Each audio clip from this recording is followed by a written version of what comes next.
Ladies and gentlemen, independent Americans around the country and around the world, it's here.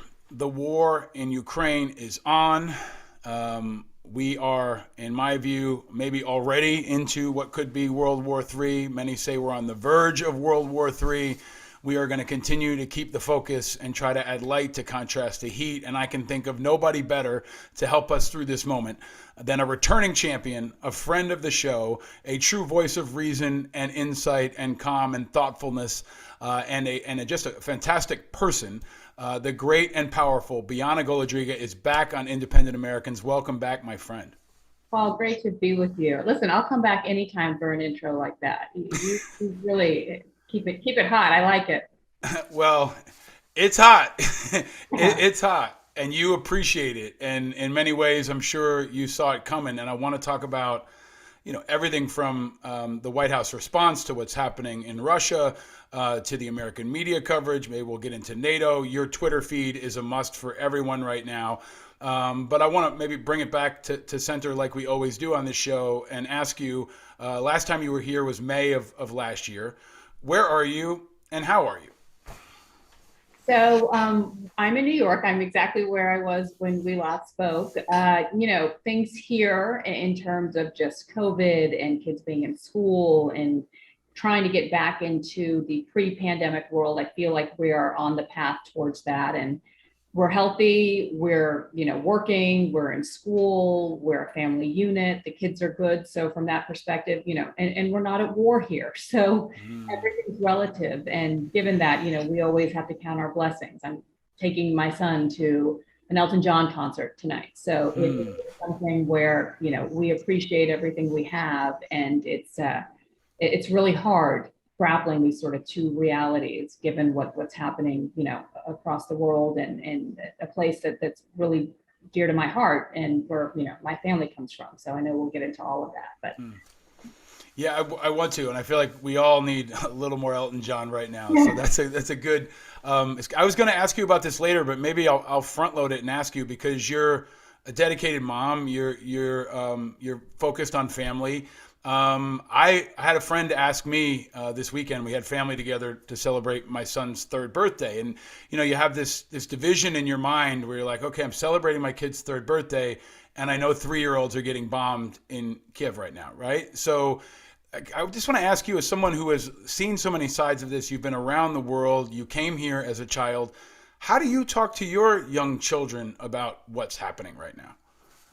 So it's interesting, just to add a bit more levity to it before we get to the more intense subject matter. The other day I was passing by my daughter, my 5-year-old, soon to be 6-year-old daughter's room. And like everyone, she's obsessed with Encanto and, the We Know Talk About Bruno song. So she was playing with her dolls and, sort of keeping herself busy. And she was singing that We Don't Talk About Bruno song, but it changed the lyrics to We Don't Talk About Putin. So, Wow. and I couldn't, and I tweeted this because it was just such a jarring moment where I really didn't know whether I to laugh or cry. And listen, given my background, given my heritage, they are learning Russian. They speak Russian as well, and my parents are here from Texas all the time. They know where we came from and what's going on in that region. And obviously, given the industry that I'm in, CNN's always on, or I'm always working, so they probably more than other kids their age, but given that it's in New York, I think most kids really are read in on daily news headlines. They're aware of what's happening, and Jake, my almost 10-year-old, is very much into war and military, and he's a World War II expert. I think he could out teach any professor out there. And so for him, there's this sort of war fascination that I think is natural in kids that have an interest in military. But also, fear and heartbreak. And every day he asks me, are they in Kharkiv? Or are they in Kiev? Or, what's going on? And it's difficult because it's hard for me. It's less so much about protecting their eyes and what they're seeing is like, this is a story that just breaks my heart and I don't want them to see me upset. Mm. So it's something that, we've gotten emails as with all crises, how do the schools handle it and how do they broach this subject matter? And I'm also mindful, given what I experienced as a kid, the last thing we want to do is sort of instill this Russophobia here in the States. It's, this is the fault of one man, and perhaps we can get into this later. I would say that the complacency amongst Russians for putting up with Putin now for 22 years, I think plays into this. And I think a lot of people are really asking themselves that tough question of, are we to blame here too? But that having been said, it wasn't average Russians that made the call to invade. It was Vladimir Putin. So I think we have to be mindful not to go back to what, I experienced in the early 80s of this anti-Russian sentiment and every Russian's a commie spy, as I was called. And so we don't want to do that. As with Asian Americans after, the pandemic, like there's so many things that you want to teach your kids about what's right and what's wrong and who's to blame here. And certainly it's not their Russian neighbors here in America. Mm. That is such helpful insight. And as I tried to explain it, my older boy is 6. And, he was around when we were trying to get friends out of Afghanistan. He's been to Veterans Day parades. But at the same time, there are no guns in our house. We don't have toy guns in our house. It's a decision I made and my wife has supported. And it's been hard because kids want to play toy guns and that his friends are doing it. But in some ways, if every crisis is an opportunity, this one's almost easier to explain because this is a bad guy doing bad things. This is not trying to explain Iraq or Pakistan or other places. Like this, in my view, is a good fight of our time, maybe the good fight of our time for our side, against an evil despot who's doing evil things. So maybe there's some ease in that and being able to explain this to him in a way. As a soldier myself, I feel like this seems more clear cut than maybe anything since World War II. Yeah. And they're anticipating here. It's like, oh, it's American foreign policies to blame here. And it's, we've sort of been down that road for so many of these crises. And this is not one of them. And I think it was really telling, even in the President's State of the Union last night, where for the most part, it really did just seem like there was a lot of bipartisan support, no doubt, for his comments at the beginning about Ukraine and Russia. But I think even the sense of solidarity as a democracy, Western democracy versus autocracy, that argument does seem to have both Democrat and Republican support. And I think in this era where it's so hard to get to that point, it's really telling. I want to pull that apart in a second and talk about the State of the Union and talk about the U.S. response, which I believe is inadequate. But as a framing to start, there's this kind of groupthink going on right now in the media, especially in my view, right? Where a kind of an idea takes hold and a lot of folks don't have subject matter expertise. So you've got guests, but there are very few people from the region like you that are in chairs. There are very few people like me who've been in combat that are in the chairs. They're guests, they drop in, but they're not really guiding the conversation. So for example, on the no-fly zone, there is this groupthink that a no-fly zone will mean World War III. And the only way to enforce a no-fly zone is if American planes shoot down Russian planes. There seems to be a lack of dynamism and creative thinking, but also a debate about whether or not we're already in World War III. Like in Ukraine, it probably feels like it's World War III. I would argue the Russians have been attacking us for a long time. They attacked our elections. There are cyber attacks. So we're kind of redefining what war is. And the American public seems to be locked in. It's only war if they shoot at us and we shoot at them. But on a macro, are we already, in your view, at war? Is America already at war with Russia in a new definition of what war is? I don't think so. And I think that this is a strategic point, and the president himself and his administration are being very careful about walking this fine line of making clear to Americans that this is not America's fight vis-a-vis Russia and Ukraine. The bigger picture, I think he's trying to argue, is that this is a battle between, right and wrong, democracy versus autocracy, and the preservation, right, of sovereign nations. And that's where we get to your point of, how do we define this situation then? If we are technically not at war, if we're supplying, right, ammunition and money and sanctions like we've never seen before, right, against Russia. How does this define this moment for us? Because many people are throwing around World War III. You're hearing Vladimir Putin now, threatening or putting their nuclear right, army and equipment on high alert. And so it does feel like we're sort of ratcheting things up to that point. I don't, and this is where it's really difficult because I may have my own opinions, but clearly as a journalist, I don't want to always be throwing them out.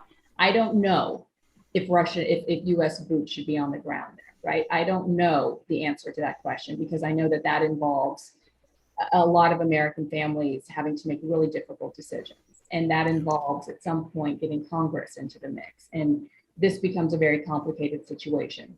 That having been said, it is really, really, it's becoming more and more impossible each day as I see these images coming out of Ukraine and these bombed buildings and children fleeing and, families parting with their sons and husbands and for no reason. Like there's no reason for this. This was a made up war. This was all in Putin's head. And so as you said, on the one hand, it's really easy to say this is a black and white issue. We know who the villain is. On the other, you're sort of entering uncharted territory. He's crossed the Rubicon going in. A lot of people expect this. And even those that have watched Putin and studied him for years thought perhaps this is a bluff. Perhaps he's going to just sit there surrounding Ukraine and allow it to choke itself to instability, right? By having an economy that's near frozen, all of that. But no one expected this. Few people expected this, I would say. There were people that were predicting that this is exactly what would happen because it was just unheard of in modern day 2022 to see a war of this scale. And I know that's a convoluted answer to your question, but I'm not ready to say this is World War III because America's not involved militarily, and NATO technically is not either. And I don't know what's going to happen in the next few weeks and what Putin does next, because I think had all of this been leveled at him and had he seen how poorly his superior army, to that of Ukraine's would have reacted, I'm sure he wouldn't have gone in. But now that he has, he's a man that doesn't like to lose. And so how does he get out of this, right? And this is all on him. He's been given many off-ramps. I'm not saying any of this is on us at this point, but the question is, how do you stop the suffering there?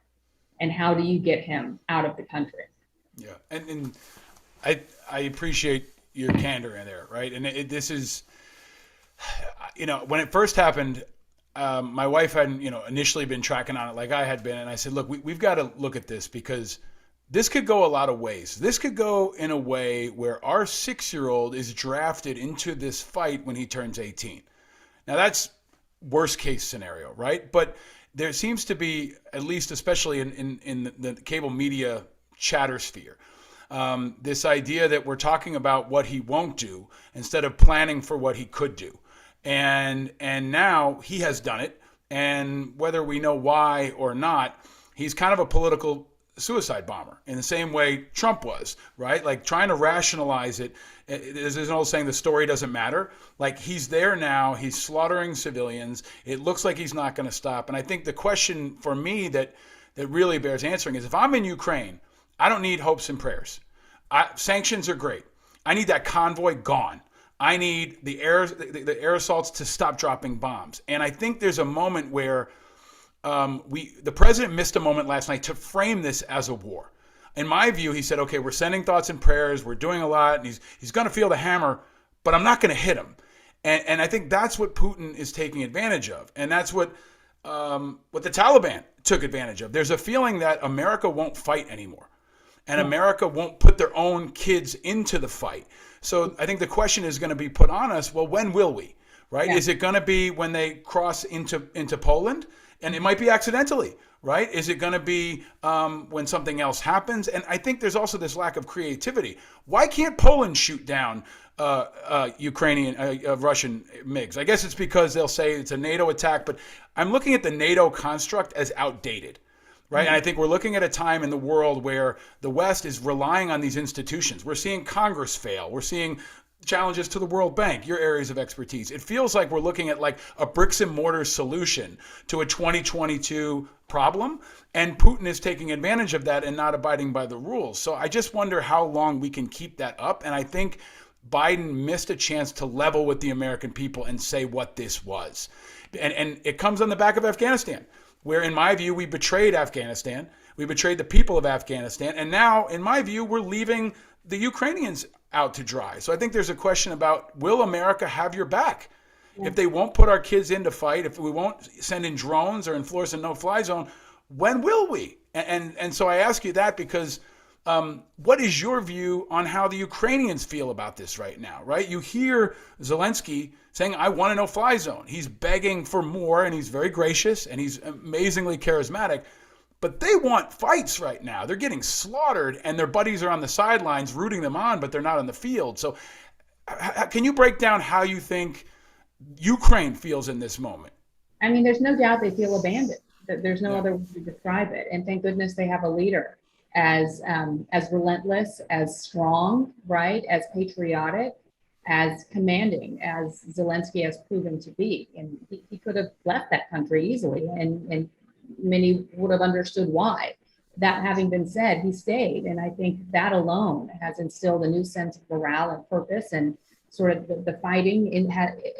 Again, this is sort of a situation where Putin bit off more than he could chew, because this is what happens when you're a dictator and surrounded by people, for 22 years, and especially the last 5-6 years, by people who will tell you only what you want to hear.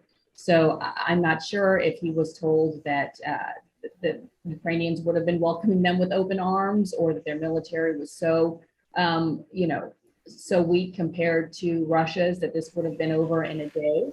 That's not what transpired. And so you do see the resistance amongst Ukrainians fighting back. And now we're in day 7. And on the one hand, this makes for a great movie, right? Like, look at this, David versus Goliath. But at the end of the day, you know better than I, at some point, Russia will take over, at the rate they are going, because they have time on their side, and they have military equipment on their side, and they have a bigger army on their side, and they could care less about the slaughter that's taking place now. Obviously, the oppression is just doubling down in Russia itself. They don't care about these dead soldiers, thousands of them reportedly, that no one's, even going and collecting their bodies. So they don't approach war the way the United States does. And again, it just comes down to time is of the essence. And we can have Zelensky deliver these powerful meetings before, speeches before UN officials and EU officials, and phone conversation after phone conversation with world leaders who promise this and that, but they need everything. They need this and that yesterday.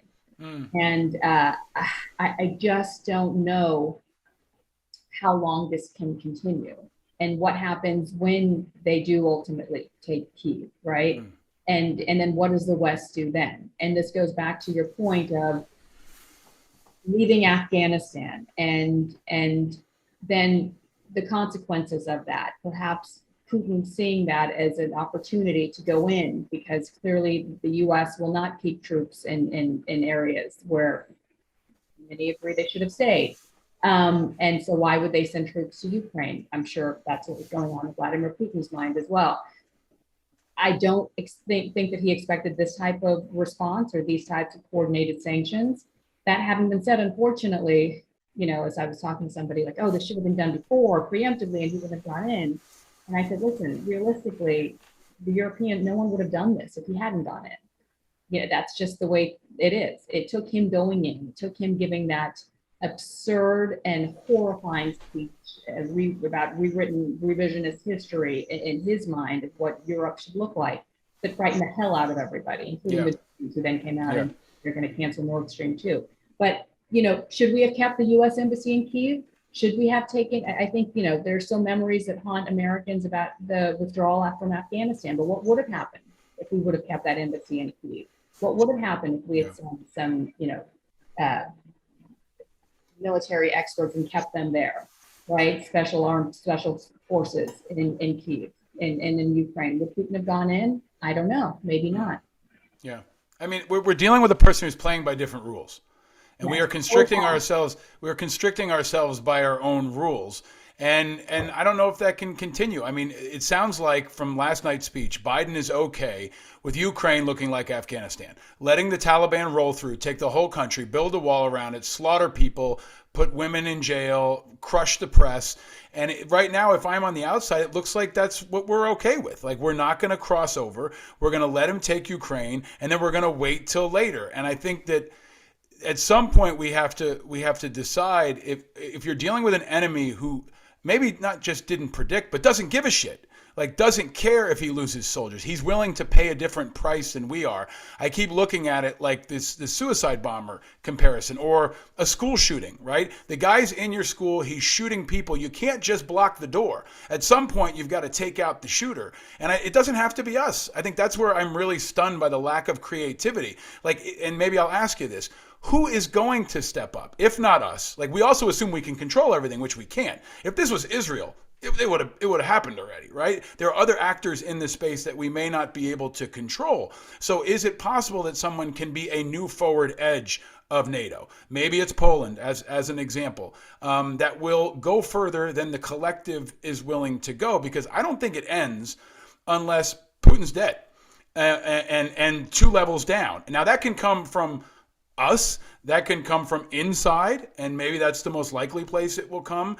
But I don't think this ends until he's gone. And I think we have to recognize that, because we've seen it time and time and time again. So I guess my question, Bianna, is as you look at it, you've been great about highlighting what's happening inside Russia. And I am one of many who've been saying, we see you inside Russia. We see you protesting under abysmally brutal conditions.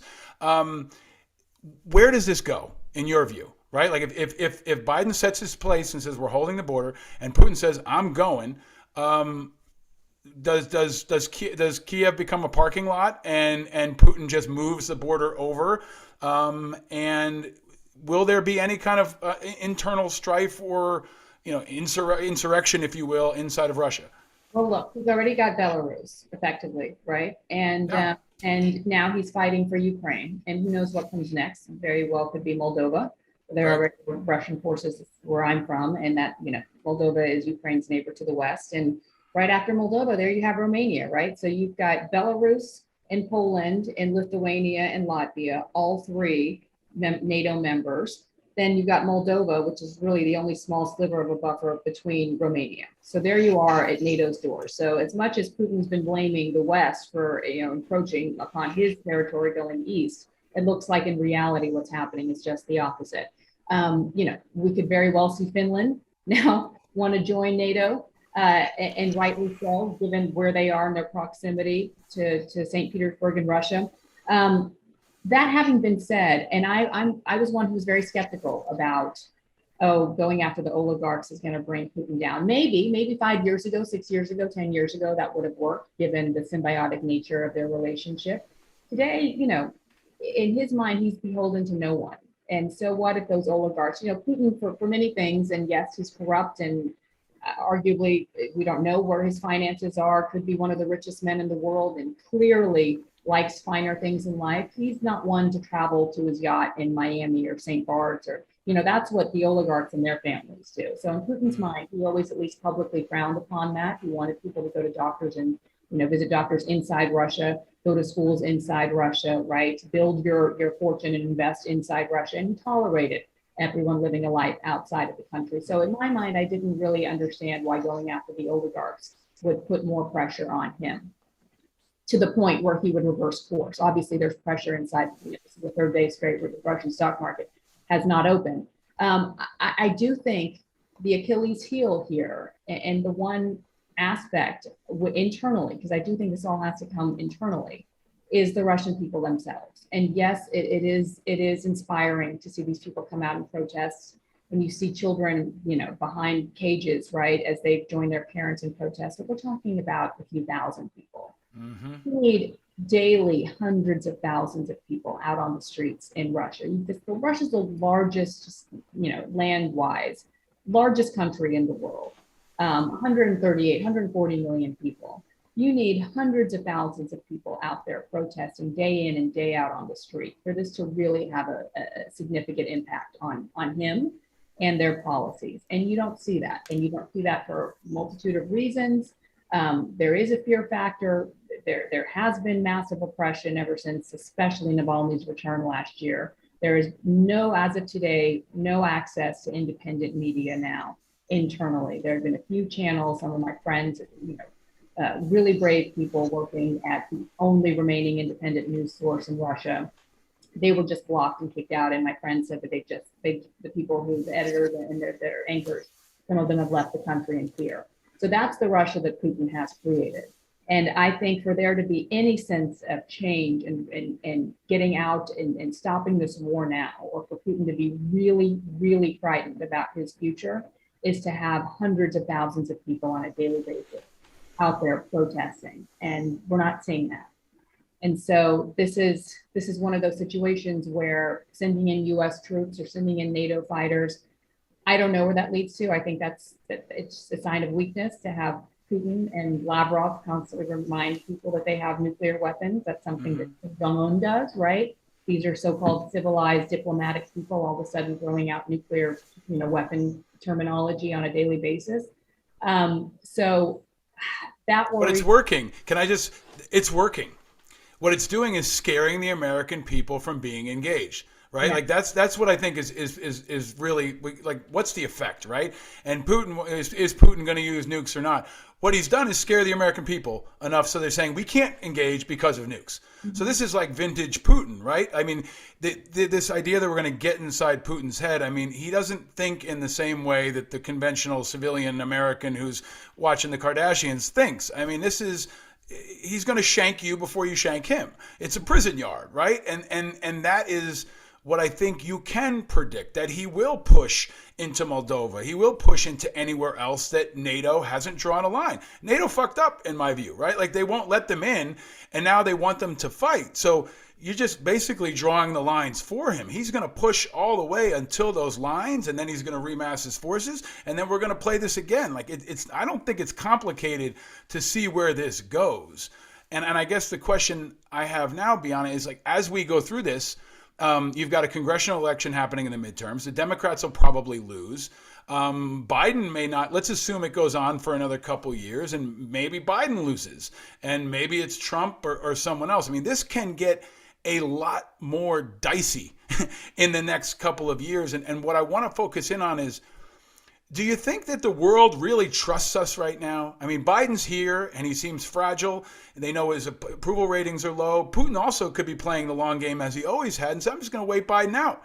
I'm going to bleed him out. I'm going to wait him out. Wait till maybe Trump comes back in who's willing to deal with me. It seems like we're not dealing on a longer horizon, and we're not really looking at how the world looks at us from the outside. So given your global perspective, can you give us kind of a no shit assessment on how we look to the world and what they can reasonably expect from us?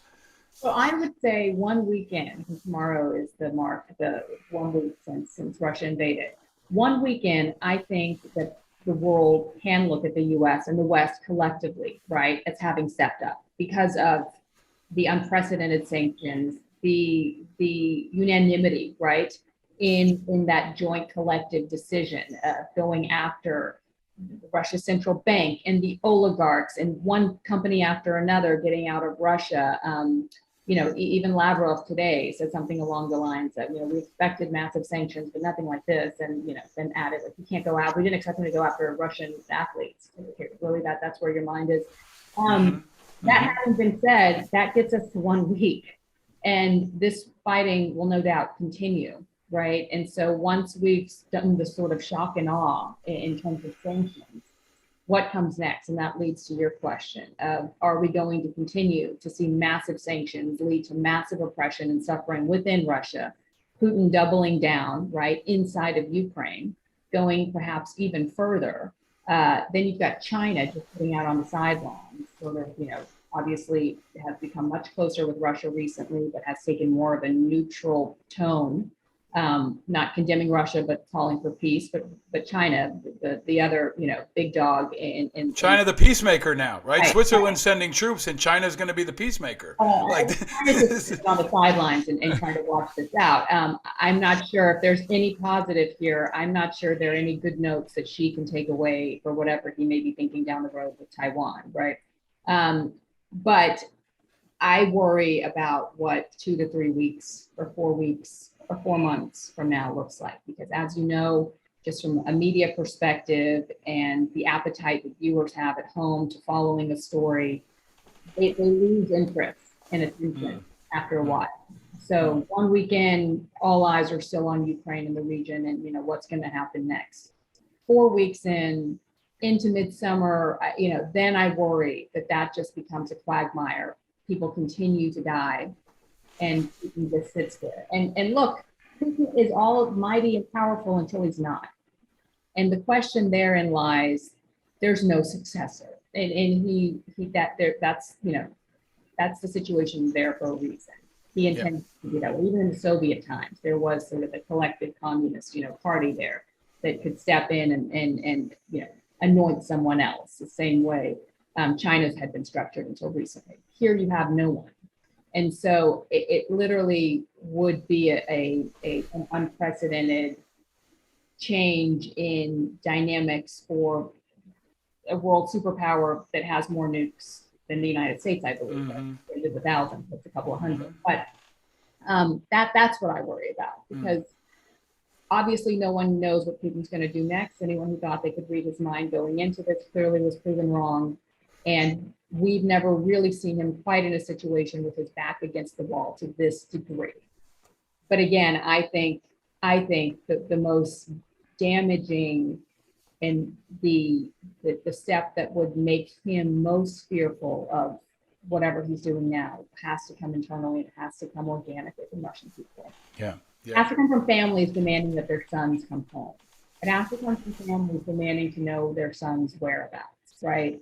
And this is a country which has for years, their main party line and their main national line, right, given what they had gone through and experienced in World War II, was that the most revered people in this country are our veterans and our soldiers. Yep. And Navalny, one of his mock trials last year involved him slandering a veteran, right? God forbid. And so every day you would hear from Putin in the Kremlin, you can't slander our soldiers. They would enact new laws against that, what have you. And here, we're talking about a few thousand reportedly already dead. 1,000 Russians died over the course of, their war in Afghanistan. And here we're 1 week in. Putin is, veterans are the ultimate populist shield. And Trump took a page from him on that and manipulated it so much to the point that, Ron DeSantis yesterday wouldn't send the Florida National Guard to defend the Capitol during the State of the Union address. I mean, our military has gotten politicized in this way too.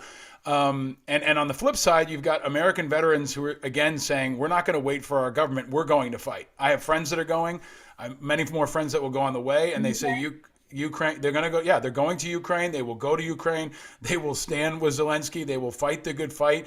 This is the good fight that many in our generation have been waiting for, right? This is not the Foreign Legion. I mean, this is, for many people, the fight of our time, and they will go. And I think I have a final question for you, and I hope you can stick around for a couple quick fire for our Patreon members. Thank you to them especially.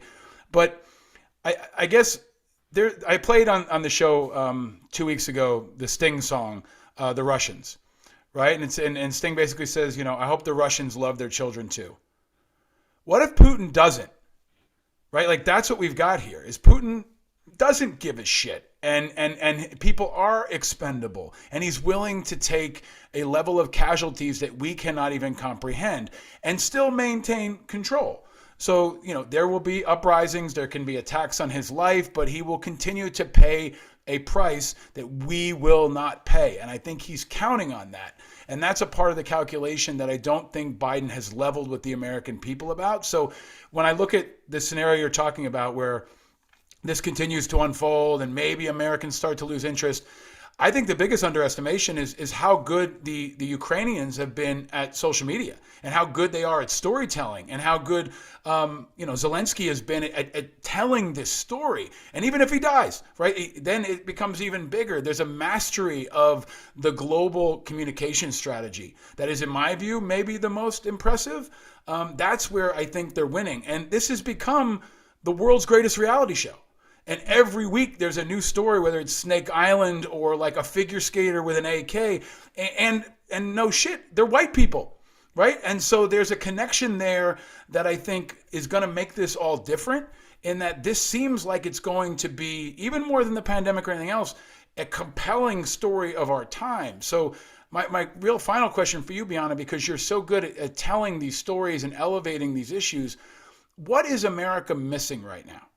What do your unique perspective, your unique connection, what is it that we're not covering and that America needs to understand that they don't understand now?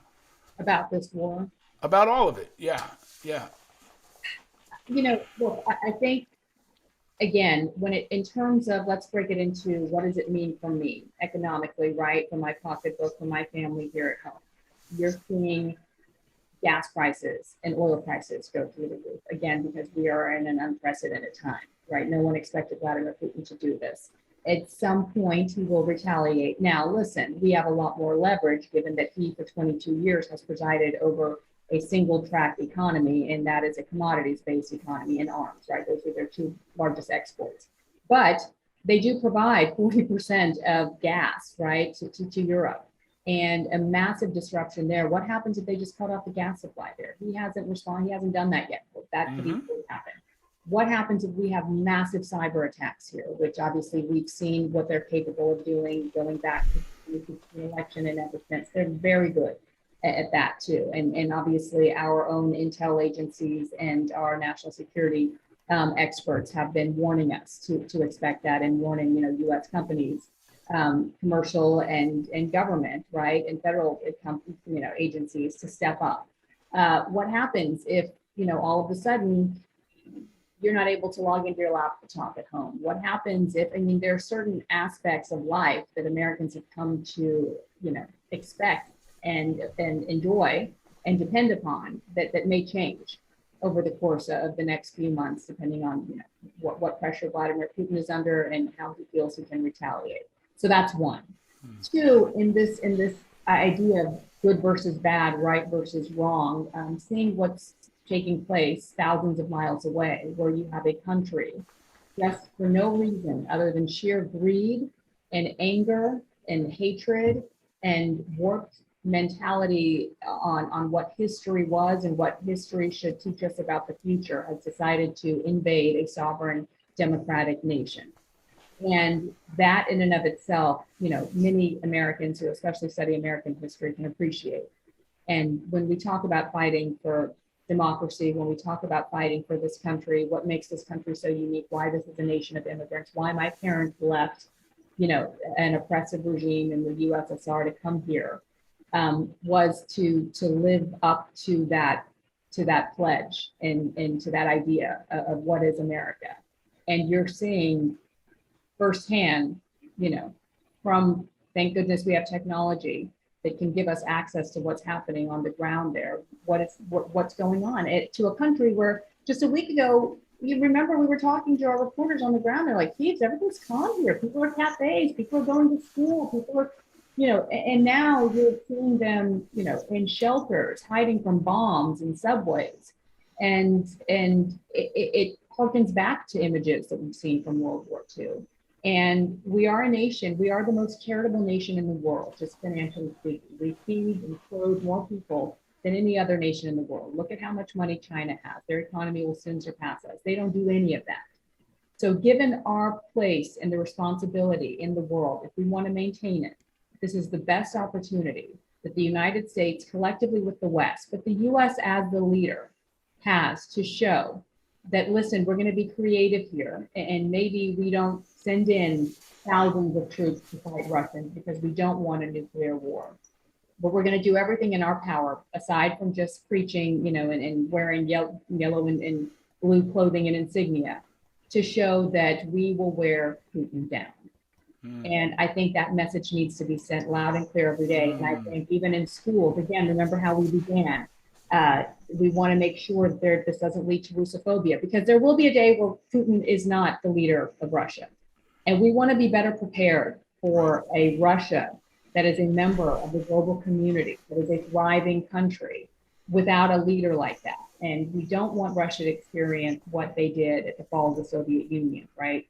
Where people like corrupt oligarchs and people like Vladimir Putin came to power because so many Soviets and residents there felt that they'd been abandoned. by the West and this idea of capitalism. Yes, it's great that I can turn on cable television, but I don't have food to put on the table. We have to think about the after and not make sure history doesn't repeat itself. But at the same time, I think we need to be talking to our children about who's right and who's wrong. And that doesn't mean that the Russian kid in your class is a bad guy. Right. That means that they're very fortunate to live in this country, and Russia has a beautiful culture and background. And they're the biggest enemy to Russia right now is sitting there in the Kremlin. So that's one of the strongest allies might be that Russian kid in your class. Like it's about. I think there's an important insight that you're sharing that I think is really what Biden missed last night. It's a 9/11 moment in my view, and last night for Biden was, okay, we're working on it, we got it under control, and he literally said at one point, everything's going to be okay, right? And everything's not going to be okay. And I think he needs to level with people and say, it's going to be hard, it's going to be long, a lot of people are going to die, but it's going to be worth it. There will be a day in the future where Putin's not in charge and Russia is a friend, but it's going to be a long road to get there. And I think that's what we need from leaders is a leveling. And that's maybe my biggest criticism of Biden last night. He didn't level with people. He didn't prepare them for how bad this could be. It might not, right? But he didn't level set it. Last night was like go shopping at the mall. Yeah. It was not let's hunker down and strap in for $8 gas prices and potentially lots of people dying. So I think that grounding is really important. And it's also important in the media. And I've been flabbergasted by the general weakness of folks guiding this conversation, and at a time where it feels like the Super Bowl, we don't have Tony Romo in the chair, we don't even have Tom Brady in the chair, we've got like Mark Sanchez in the chair, and you are the opposite of that, and you are a voice of reason, and I hope you're on all the time because we need you to guide us through this, because some of these folks have no clue.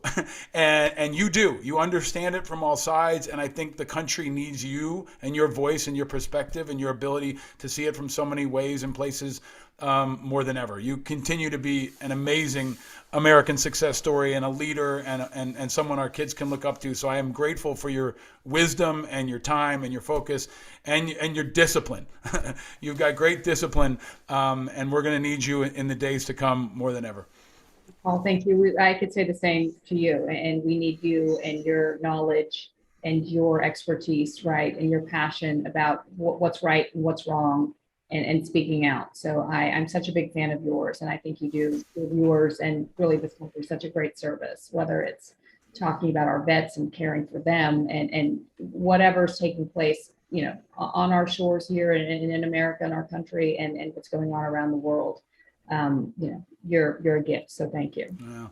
There's a war going on in Texas too. Maybe we can get you to go back there and run as an independent and win the whole thing for governor. My goodness, Texas, what's going on, man? All right. Until then, the great Bianna Golodryga, thank you, my friend. Stay vigilant. Thank you so much.